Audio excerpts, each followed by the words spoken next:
Welcome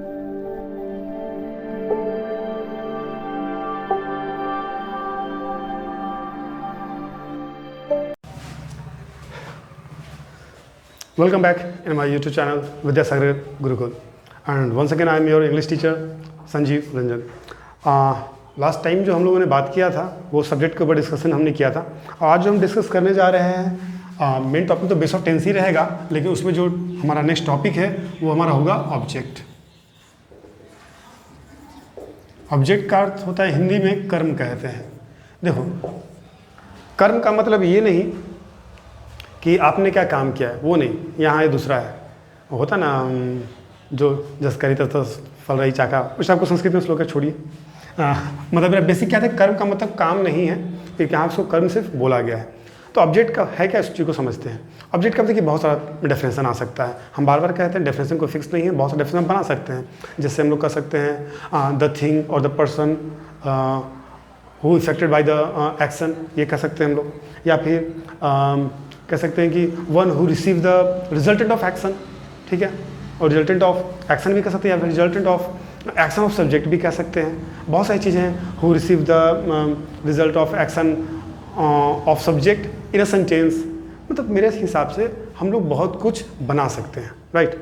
लेकिन हम जैसे सब्जेक्ट में भी किए थे, बहुत सारे डेफिनेशंस हैं मार्केट में, लेकिन हम कोशिश करते हैं थोड़ा सा उसको ईजी कर लेने का, ताकि आप लोग को थोड़ा उसको समझने में आसान हो जाए, ठीक है। देखिए हम लोग क्या बनाएंगे, हम लोग एक्चुअली क्या है समझने का जो चीज़ है, हम जो जितने भी डेफिनेशन बताएं उसमें मेन जो समझने का चीज़ ये है कि जिस पर वो व्यक्ति हो, स्थान हो या पर्सन हो, जिस पे इफेक्ट पहुँचे। किसका इफेक्ट पहुँचे? एक्शन का। किसके एक्शन का? सब्जेक्ट के एक्शन का। सॉरी, ठीक है, जिस पे ये एक्शन का इफेक्ट पहुँचे उसको हम लोग ऑब्जेक्ट कहते हैं। अगर हिंदी में लिखा चाहे तो क्या कह सकते हैं? जो सब्जेक्ट के एक्शन से प्रभावित हो, ठीक है, उसे हम लोग उसे ऑब्जेक्ट कहते हैं। अब देखिए क्या है कीवर्ड, इसमें क्या है, हमने सब्जेक्ट में भी कीवर्ड किया था डूअर, राइट। उसी तरीके से इसमें क्या है, प्रभावित हो। क्या है? प्रभावित हो, यही हमारा कीवर्ड है। ये इतना अगर हम लोग मेन जान गए तो बाकी जो है एक्शन, तो एक्शन तो बिना एक्शन का कौन प्रभावित होगा भाई एक्शन किसका? तो सब्जेक्ट का। तो ये सब अंडरस्टूड चीज़ें हैं, लेकिन कीवर्ड हमारा क्या है? प्रभावित हो, ठीक है, या फिर जो प्रभावित हो, ये भी कह सकते हैं, ठीक है। तो अगर इसको इंग्लिश में कन्वर्ट करने की बात कहेंगे तो क्या हम लोग लिखेंगे? हु affected by वर्क, या एक्शन भी लिख सकते हैं, एक्शन ऑफ सब्जेक्ट। चलिए इसको और बढ़ाते हैं आगे। इज कॉल्ड ऑब्जेक्ट, ठीक है। यही हमारा डेफिनेशन बन गया। अब इसमें बहुत ज़्यादा रॉकेट साइंस तो है नहीं, मेन इसमें अगर कीवर्ड की हम बात करें तो क्या? हु इफेक्टेड, यही हमारा कीवर्ड है। जो इफेक्टेड हो, हु इफेक्टेड, यही हमारा कीवर्ड बन गया, और इसके हिसाब से हम लोग आगे काम करवाएंगे। अच्छा, एक चीज़ और देखिए, एक कन्फ्यूज़न और आता है, यहाँ इफेक्टेड होगा या इफेक्टेड होगा, ठीक है। हम लोग यहाँ पे इफेक्टेड रखें तो ज़्यादा और अप्रोप्रिएट होगा। जैसे हम स्टार्टिंग में ही बोले थे, ये भी गलत नहीं होगा, लेकिन अगर इफेक्टेड कहते तो ज़्यादा बेहतर होगा, ठीक है, क्योंकि वो इफेक्टेड होता है, ठीक। चलिए, सब सही है। हमने जैसा बार बार बोला है कि अगर आप चाहें तो बहुत कुछ चेंजेस कर सकते हैं। अब देखिए इसमें हमको तो लिखने के बाद थोड़ा सा एक चीज़ और लग रहा है कि इसमें ये जोड़ दें हु इज़ अफेक्टेड, तो ज़्यादा अच्छा लगेगा, क्योंकि हमारा यहाँ पे जो अफेक्टेड है वो ऑब्जेक्ट के फॉर्म में आ रहा है। वो हम लोग आगे पढ़ेंगे, वॉइस पढ़ेंगे उसमें कि हम लोग क्यों इज लगाए, इसके बाद हमारा V3 क्यों आया, ये हम लोग आगे पढ़ेंगे, ठीक है। चलिए फिलहाल हम लोग इसको आगे बढ़ाते हैं।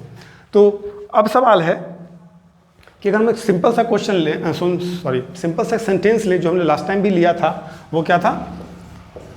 राम आम खाता है। अब आप लोग को लग रहा हो कि लगता है कि संजीव सर को जो है इसके अलावा कोई सेंटेंस पता ही नहीं है, आएंगे, टेंशन मत लीजिए। तो अभी क्या है, हम ये इसको इसीलिए ले रहे हैं क्योंकि इससे आप पहले से बहुत ज़्यादा फैमिलियर हैं, समझने में आसान होगा, ठीक है।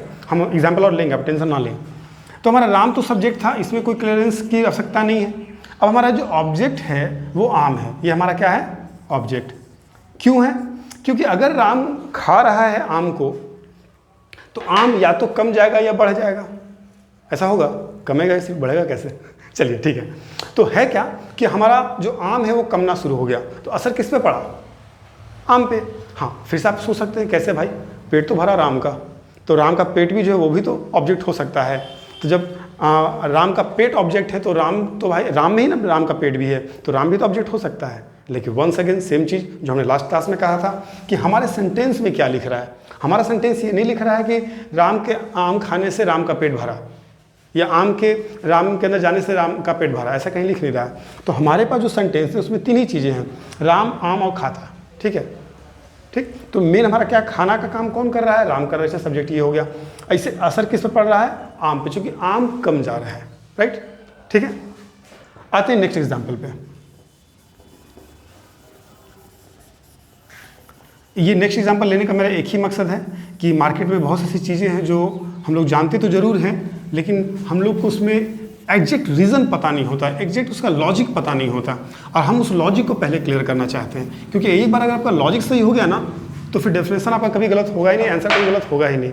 लेकिन अगर आपका लॉजिक सही नहीं है तो हो सकता है कि बहुत बार आप सही आंसर दें, और हो सकता है कि बहुत बार आंसर गलत भी हो जाए। तो चलिए आते हैं, हमारा वो सेंटेंस क्या है। आपने बचपन से सुना होगा, ये सब चीज़ बहुत अलग से चीज़ लेकर नहीं चलने वाले हैं। राम विद्यालय जाता है। ठीक है, राम विद्यालय जाता है। अब थोड़ा इसमें बताइए ऑब्जेक्ट कौन है?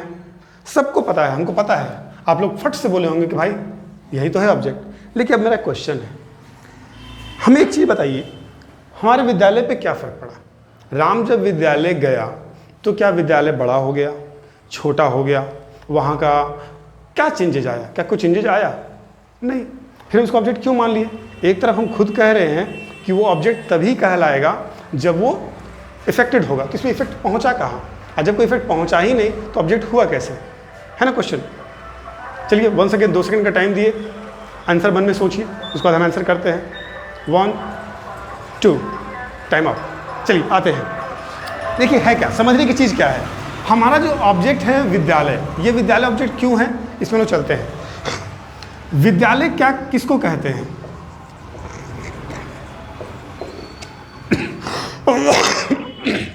सॉरी, तबीयत उतना अच्छा नहीं है। चलिए, विद्यालय किसको कहते हैं? एक बिल्डिंग को खड़ा कर दिए, क्या वो विद्यालय कहलाएगा? नहीं। उसमें हम बहुत सारे बेंच भर दिए, क्या विद्यालय कहला जाएगा? नहीं। हम बहुत सारे स्टूडेंट्स भी लेके रख दिए, क्या विद्यालय कहलाएगा? नहीं। टीचर्स भी लेके आ गए, क्या कहलाएगा? नहीं। मतलब अगर हम एक संस्था को विद्यालय तभी कह सकते हैं जहाँ ये सारी चीज़ें एक साथ मौजूद हों, टीचर भी हो, स्टूडेंट्स भी हो, करिकुलम भी हो। करिकुलम में मतलब सारा चीज़ आता है, आपका मार्कर, डस्टर, बेंच, सब चीज़ में आ जाता है। ठीक है, ये सारी चीज़ें हैं, और वहाँ पढ़ाई भी होती हो, सिर्फ चीज़ें ना हो, पढ़ाई भी होती हो। अगर ये सारी चीज़ें एक साथ मिलेंगी तब जाके वो विद्यालय बनेगा। अब अगर विद्यालय के इतने पार्ट्स में से कोई भी एक पार्ट अगर इफेक्टेड होता है तो क्या कहलाएगा कि वो हमारा जो स्कूल है वो इफेक्टेड हो रहा है। ठीक है, अब देखिए यहाँ पे हम लोग जब आते हैं स्कूल में एंट्री करते हैं, तो जो नीचे का फर्श है, जो हमारा फ्लोर है, वो जो है घिसता है कि नहीं घिसता है? चलिए कभी गौर नहीं किया। बेंच है, बेंच पे हम लोग बैठते हैं, मार्कर को हम लोग यूज़ करते हैं, बोर्ड को यूज़ करते हैं। ये मार्कर बोर्ड जो हमने खरीदा है, अब हम इसको अगर बेचने भी जाएँ तो क्या वो सेम रेट में बिकेगा? नहीं, सेकंड हैंड माल है। क्यों भाई? क्योंकि कहीं ना कहीं इसको यूज़ किया गया, कहीं ना कहीं तो इफेक्टेड हुआ है, तो उसका सेम रेट नहीं मिलेगा। हम जिस बेंच पे बैठ रहे हैं वो बेंच क्या उसी रेट पे बिक सकता है? नहीं, 1 सेकेंड सेकंड हैंड। ठीक है, कुछ ही पैसा कमेगा चूँकि आज खरीदे हैं। ठीक है, या अगर एक साल पहले खरीदे थे तो और ज़्यादा पैसा कटेगा। मतलब हमारे स्कूल में आने से वो बेंच भी डैमेज हुआ, फ्लोर भी डैमेज हुआ, मार्कर भी डैमेज हुआ, बोर्ड भी डैमेज हुआ। ये सारी चीज़ें डैमेज हो रही हैं, हम लोग को दिख नहीं पा रहा है। फ़र्क क्या है कि हम लोग को दिख नहीं रहा है। अब आप कहिए कि भाई दिखाई नहीं तो माने कैसे? तो डेफिनेशन याद कीजिए। डेफिनेशन क्या कहता है? हु इफेक्टेड, जो प्रभावित हो। हमने ऐसा कहीं नहीं लिखा है कि जो प्रभावित होता दिखे। दिखने का चर्चा हमने कभी किया? नहीं किया। तो जब हमने देखने का चर्चा ही नहीं किया तो देखने पर हम क्यों जोर डाल रहे हैं? हम पेड़ को पानी पटाते हैं, राइट? क्या पेड़ को पानी पटाते ही पेड़ बड़ा हो जाता है? नहीं होता।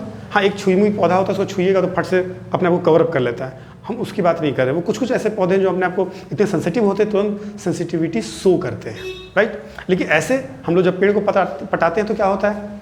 थोड़ी देर बाद, 1 दिन बाद, 2 दिन बाद उसका असर दिखता है, या शाम तक भी देखिए पत्ता उसका अच्छा सा लहलहा गया, पानी नहीं मिला तो पत्ता थोड़ा सिकुड़ गया, लेकिन उस समय तो असर नहीं दिखता ना।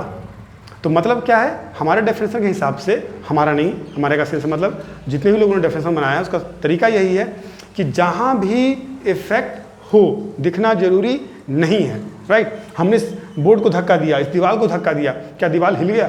नहीं। आपने फिजिक्स में पढ़ा होगा, वर्क डन होता है लेकिन रिजल्टेंट 0 है। सिमिलरली यहाँ पे विद्यालय पे असर पड़ा, क्योंकि विद्यालय के अगर एक पार्ट पे भी असर पड़ रहा है तो विद्यालय पे ही असर कहलाएगा।